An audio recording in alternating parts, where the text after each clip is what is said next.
Hello hello Kaushik Reddy గారు నమస్తే అండి.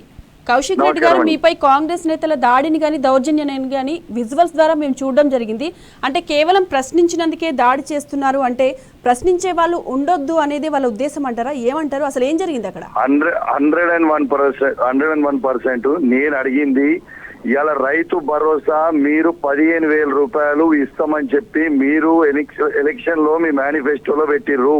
ఇప్పటిదాకా మీరు ఆ పథకంని ఎగరగొట్టిర్రు. ఇప్పటిదాకా మీ కాంగ్రెస్ పార్టీ అధికారంకి వచ్చినాక ఒక్క రూపాయి కూడా మీరు రైతులకి రైతు బంధు కింద ఇవ్వలేదు. ఎందుకు మళ్ళా దానికి మొన్న మీటింగ్ కేబినెట్ మీటింగ్ పెట్టి మీరు 12,000 ఇస్తామని చెప్తుర్రు? అది కూడా బోగస్. మీరు ప్రతి రైతుకి ఖచ్చితంగా ఇవ్వాలని మేము డిమాండ్ చేసినాం. దాంతో పాటు మీరు రుణమాఫీ మొత్తం అయిపోయిందని మీరు చెప్తా ఉన్నారు. రుణమాఫీ ఎట్టు పరిస్థితుల్లో నా హుజరాబాద్ నియోజకవర్గంలో రుణమాఫీ కాలేదు. కేవలం 50% మంది రైతులకు మాత్రమే అయింది.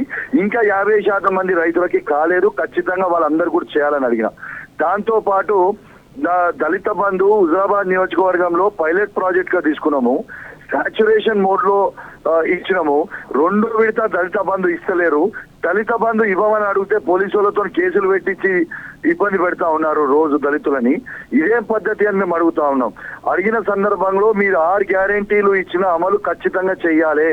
మీరు అన్ని మేము గట్టిగా అడుగుతుంటే మీరు మైకు సరే మేము సమాధానం చెప్పకుండా ఇన్ఛార్జ్ మంత్రి గారు మంత్రులు సమాధానం చెప్పకుండా ఈ మైక్ తీసుకొని పోయి అమ్ముడు పోయిన డబ్బులకి కోట్ల రూపాయల డబ్బులకి అమ్ముడు పోయిన సంజయ్కి మైక్ ఇస్తే సంజయ్ని నేను లేచి అడిగిన, నువ్వు ఏ పార్టీ, నువ్వు అసలు మైక్ ఎట్లా తీసుకుంటున్నావు, నువ్వు ఏ పార్టీ తరఫున మాట్లాడుతున్నావు అంటే ఆయన ఆన్ రికార్డ్ నేను కాంగ్రెస్ పార్టీ పక్షాన మాట్లాడుతున్నా అన్నాడు.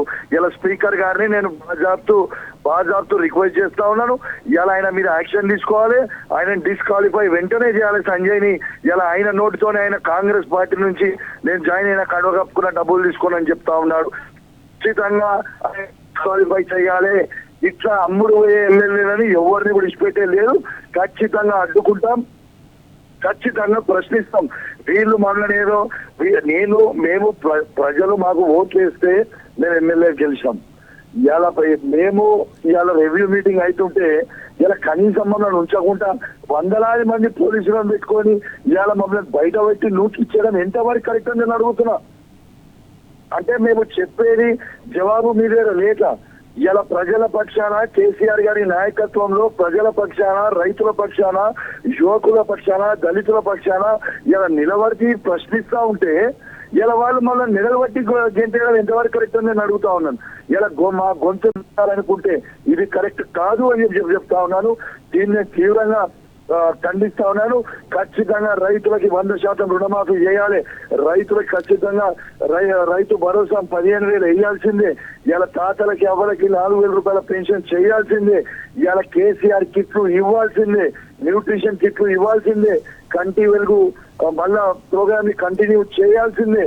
ఇవాళ ఆటో డ్రైవర్లకి మద్దతుగా నిలబడాల్సిందే. ఇవన్నీ నేను అడుగుతుంటే మా మీద కేసులు పెట్టడం, మమ్మల్ని ఇబ్బంది పెట్టడం ఇది ఎంతవరకు కరెక్ట్ అని నేను అడుగుతా ఉన్నాను.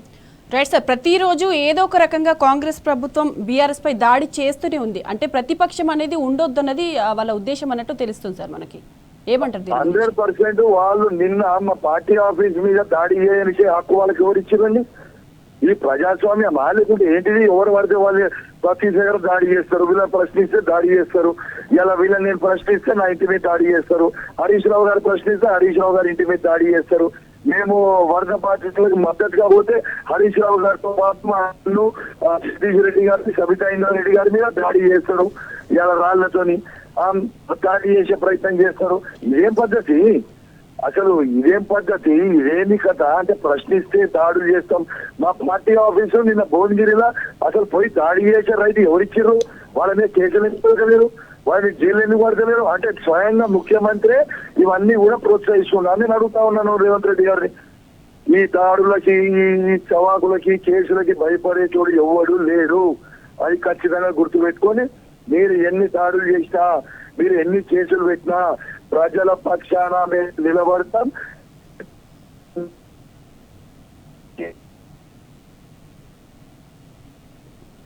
చెప్పండి సార్.